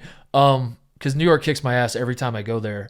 I will say it's got to be in the top 3 things I do like about that city is the pizza. I love that any hour of the day on any day, within 2 blocks of where I'm standing, I can go somewhere and get a very cheap slice of pizza and eat it, and that's very important. And if they're getting rid of that, yeah, I very much oppose this. I'm laughing because it's. This strikes a chord for all the dudes that are like, I don't understand why people care about politics and like get up in arms about, it's like anytime they drive by City Hall and people are protesting, they're probably just like, what the fuck? Get a job. What are you doing? Like pizza protests though. And then now their pizza places are shut down. But they're trying to get places with ovens older than 2016 to buy these like control devices that are $20,000, which for some pizza places, I'm assuming is going to be a backbreaking expense. But for all, I would assume it affects those ovens are so sensitive that it affects their air somewhat. Like also, if we're focusing on emissions in New York City, is like pizzerias really doing worse to the environment than like cars? Yeah, this just feels like this should not be very high on the priority list, I would say. No, because I'm sure the people arguing for this ban make good points or like could probably point to, this will save the world or something. But to your point, there's like a million other things we could do before this. Like don't take the pizza first. Save the pizza for later. Let's work on some other shit. There's some real life shit going on. Let's leave the pizza on the table. No pun intended. And then my only other shout out was what are your thoughts on Elon Musk and Mark Zuckerberg fighting each other?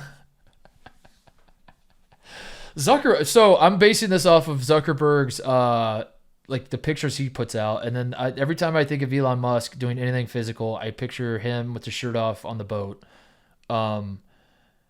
I think Zuckerberg kicks his ass, right? Yeah. Zuckerberg also feels like more of a lizard person to me. Oh yeah. Like they both are lizard people, but like Zuckerberg, he could probably regenerate limbs, Like he could just cut his arm off and he would just grow back, and that does not feel like a fair fight whatsoever. I think Zuckerberg would ruin him. I'm excited. Think, right? I really, really hope it happens because I do think Dana White's right that it would be like the most watched fight in the history of fighting. Because there's all these people online saying, oh, I wouldn't watch that. Like, why do people care so much? Like, that's the type of big fight that you would have to intentionally try to not watch. Yeah, every bar is going to have it on. Every house party, people are going to have parties to come over and watch it. Especially if they do it, they're now saying it might be a part of like UFC 300, which would be like next year in like March or something. Everybody in the world would watch that fight. Nobody would not watch that. Yeah, that is Duke, Kentucky playing for a national championship. And going into it, everyone's like, I hate both teams. I don't want to watch that. But then it does the most absurd rating you've ever seen. And it's because we all are watching this. Of course we're watching this. The fact that you hate both of them is why you're watching it. Yeah. Plus, they're going to make it charity. So if you don't buy it, then you hate charity too. Yeah. And it's good because they need to raise money to give to charity because they don't have any money to give to charity. They could not just give their own money to charity. Billions and billions of billions of dollars. They're doing a fucking brownie sale to raise money for That's a good Never point. mind that they're two dudes. That's a good point. They're like two of the like 100 dudes in this world that could like demonstrably change the way things are done in this world. And instead they're like, let's beat each other's brains and you pay. Hey, all of you, why don't you give us some money and we'll pay? Quick Titanic update. I'm on the phone with my brother talking about this Titanic sub over the weekend. He informs me that my sister-in-law, his wife, went to high school, TJ, with the horny stepson. She went to high school with this kid, and she's like, I saw that. She's like, I've been following. I saw the news. I saw the story. Whatever. I saw this kid's name, and I was like, is that the same kid? I look it up. Sure enough, she went to high school in Ohio. I don't understand. Like, the kid lives in San Diego now. His stepdad's a billionaire. That's not obviously Ohio. I don't understand why he was in Ohio. So I was asking her, like, can you give us some background? What like this guy is, maybe not as relevant today as we're recording this, but he was at the time, last week. And I'm like, this is crazy. You know this guy. She's like, I remember 3 things about him. There's 3 things I remember about this guy that he likes. He loves Blink-182 concerts. He loves asking women to sit on his face. And he loves offering thoughts and prayers to his stepfather, as his stepfather is at the bottom of the Atlantic Ocean, probably already dead. She's like, those are the 3 things that I remember about. No, she so pretty consistent. Yeah. Yeah, so like she's like, I wasn't surprised at all when I saw the news. Like, this is who this man is. Oh, she told me he was in jail.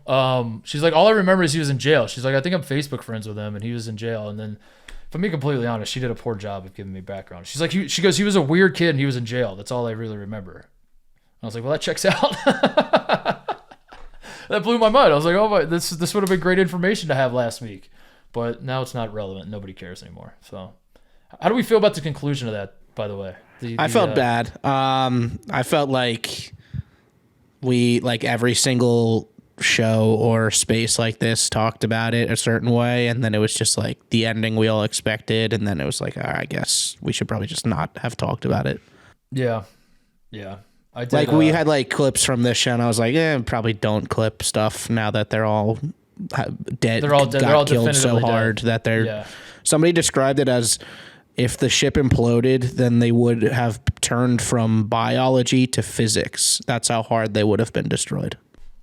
Yeah, we don't need to like really drive that home. You know? I don't think that was a weird week or two. It was about a week. It was like 1 week. That's going to be one of those things where it's like, remember the submarine? Yeah. Remember Balloon Boy? Yeah. That was remember. Yeah. Yeah. It was. I got sick of people in the past who were just the people that were just like, I saw this guy, the CEO of this company. I was in line behind him at Starbucks, and the way he kind of ordered his coffee, I just thought, like, he's the type of dude that would make a submarine that like wouldn't be able to withstand the forces of deep ocean. I'm like, shut the fuck. No, you didn't. Like all these people that were like, they were doing like the LeBron. I remember. Like, yeah. That was happening so often too, where I was like, of course we all saw what, like there's it was useful for like 1 or 2 days where it was like, yeah, this is harrowing to look back on. Like this, the CBS Sunday morning news deal, I think was what it was, where he's like, the safety issues, and I bought this controller and this light at Camping World, and we all saw the same shit. But then every so often there's some guy that was like, yeah, I went down to that sub and I remember and it's like, and who did you tell? Did you tell anybody? Do you remember, or did you wait until it imploded and even Mr. Beast was in that cycle. Like, he was getting heat because he tweeted out that he had an invite from somebody to go on that submarine. Yeah. But but like the tweet or the text that he tweeted out was a blue bubble, which means it was a sent text. And then he was like, yeah, I had somebody go scroll up to screenshot it to send it. It's like, it seems like a lot of effort to try and prove that you're on a submarine, Mr. Beast. That's where I landed. Was originally I was like, this is wild that this guy was so flagrantly irresponsible with how he went about his business and all that. But then as you gather more information, you're like, you realize that he's been doing this pretty regularly, that they've been sending that sub down a handful of times, that there were people that have been on it, that there were, so I sort of got to the point where not that I wanted to defend the guy, but I was like, I mean, the way it was first reported, I thought it was just some drunk redneck, like, made his own submarine in his backyard and was going down to see the Titanic. And that's the way people were talking. They're like, this fucking moron, why would he do this? And yeah, that still exists, but like not as extreme when I guess they've been going down. Like you could have convinced me when the story first broke, TJ, that nobody had been down to see the Titanic since Robert Ballard did it back in the day. And that like we haven't ever been down, and like James Cameron sent like because you could have convinced me that like every other footage we've gotten, it was just a drone we sent down and no human beings have been down there since. And that's why this was a story, was that someone was trying to go back down there. But then you start to find out that they've been sending people, and I was like, oh, well, I mean, it's still crazy, but it's like not, Yeah, so I just felt bad. It was sad, but it's good to know that like the horror story of like them being locked, trapped, and they're shitting all over each other, and are they killing each other to eat each other, and all these as your mind is racing, all those scenarios you played out. It's comforting to know that they didn't play out, and it was ultimately at the end of the day like their last thought was probably, "This is sick. We're about to see the Titanic," and then snap, it's the lights go out. And when you think about it that way, it's probably the best case outcome. But anyway, my sister-in-law went to high school with the horny stepson. So if that guy's ever in the news again, we'll have some inside scoops on it. I'm sure he will be. Last couple of things I want to say. Florida LSU are about to start right, like as we're recording this. They're about to play for all the marbles. That was wild. The 24-4 game. It would be very funny if LSU won after losing by 20. They're throwing they're going to have to use their ace at some point, especially if they're in a winning situation. Paul Skeens, who threw like 3 days ago and threw like 120 pitches, and threw like 3 days before that and threw like 110 pitches. But that's Omaha. You just like kill your best pitcher. You let him die out on the mound, and hopefully it works out for you. I'm back in LSU. I hope they win. Tommy Tanks. I'm cheering for LSU as well, even though I said I was taking an LSU break. I'm not. I'm back. I'm cheering for LSU to win. So it really is a great matchup too, because like Florida has like the best college hitter of all time on their team. Like it's a guy like Pete Alonso went to Florida, and this guy is outperforming Pete Alonso's numbers in like every single hitting category. He's Wyatt something, I think is his name. That sounds right. That sounds right. That should be a banger.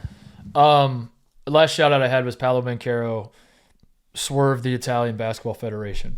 And that was a big time move. I appreciate that he was basically telling them he was going to play for Italy in the World Cup, and then I guess news just broke that he's not, and he's going to play for Team USA. And I love that. That was as I've said before. I think we're at a crisis point with USA Basketball, and we need to make sure we're locking up all of our talent, because this is something that it feels like I alone am worried about. That we're going to be in trouble before too long. So if we would have lost Paolo, as much as I